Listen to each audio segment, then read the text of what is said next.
Spent the majority of August getting ready for the fall deer season 2021. What started off as an idea and one project by me turned into the landowner and I reevaluating all our hunting stands, which then turned to adjusting old stands, installing new ones. Ironically, there's not been a deer shot off this property as far back as I can remember. The problem with mobile game cams is you really get to know your deer well. We target 1 or 2 bucks a year and wait for does until late season. We hunt really hard but are selective about our deer population. I've personally been hunting 1 buck for the past few years, but I've yet to see him on the game cam since April. There's one Muy Grande deer on the property, but want to keep him breeding. With all the work I've put in this August, I will definitely be dropping a doe at minimal, Lord willing. The location we hunt is a bow-only county. I believe there's only 2 in Texas. So starting today, it is bow, crossbow, and suppressed rifles with subsonic ammo for hogs in our archery stands. Are you kidding me? Suppressed rifles and standard ammo in the open fields. I purchased a Silencer Co. muzzle brake to use for my Air Precision 6.5 Creedmoor, and boy was this a headache. The brake timed perfectly, needing no shims, but shooting custom loads that are typically hot turned out to be a major fail for this setup. Not only did this result in blown primers, but major cycling issues with all my custom loads. I was forewarned I would probably need an adjustable gas block, boy were they right. I ended up using old boxed ammo, but was still having cycling issues. 2 other things that I noticed: this already heavy shooting system now with a suppressor really made this rifle forward heavy. The other thing was a noticeable amount of recoil. I'm used to shooting with a muzzle brake that reduces the recoil. Shooting suppressed, there's definitely more recoil to manage. The good thing about a suppressor, on 2 different occasions after sending my first shot, one hog would stick around unsure what just happened. I could have followed up with a second shot, but I was having cycling issues. Here are the list of projects that I needed to do before August the 15th. Move a tower blind about 20 degrees to face a feeder. Remove an old tripod stand and move it into a fenced-in deer hunting area. Install a new hunting stand in an area that we see a lot of deer travel. Relocate an old 2-person ladder stand that is in a major wind swirl area. And boy, this almost killed me. Install a new 35-foot stand in the same area on the north side. This may be my favorite hunting stand. Install another new stand in an area where my buck likes to travel.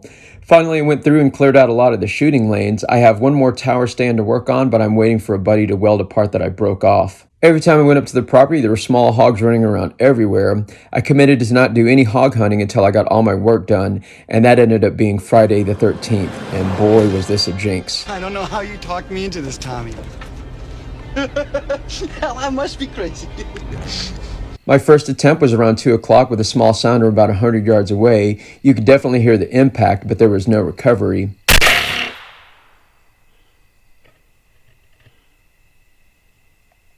My second opportunity came a few hours later where these guys were located. I could be pretty exposed, so I took about another 125-yard shot, knocked down the first pig, missed the second one. Shooting suppressed, this one other hog returned, but as you can hear, I had another cycling fail to eject issue.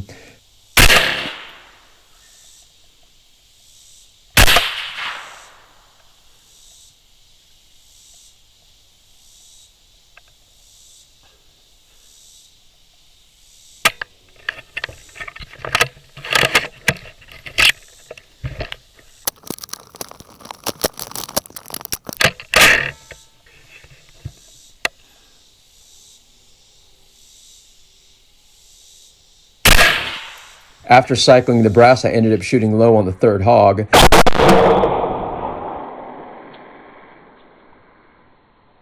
Later that afternoon, I took a shot off the deck about 145 yards.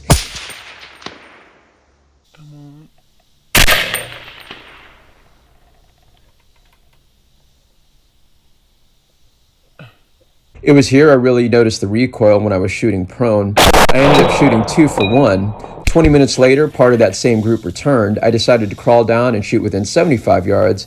I could have taken a shot in the second hog, but as you can hear, I was having cycling issues.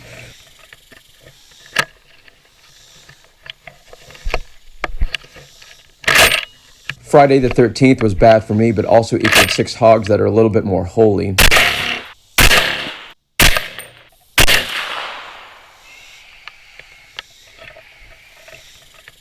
I'll be breaking out the bow and crossbow now. As I stated earlier, I'll be swapping the silencer code to my Precision 6.5 Creedmoor.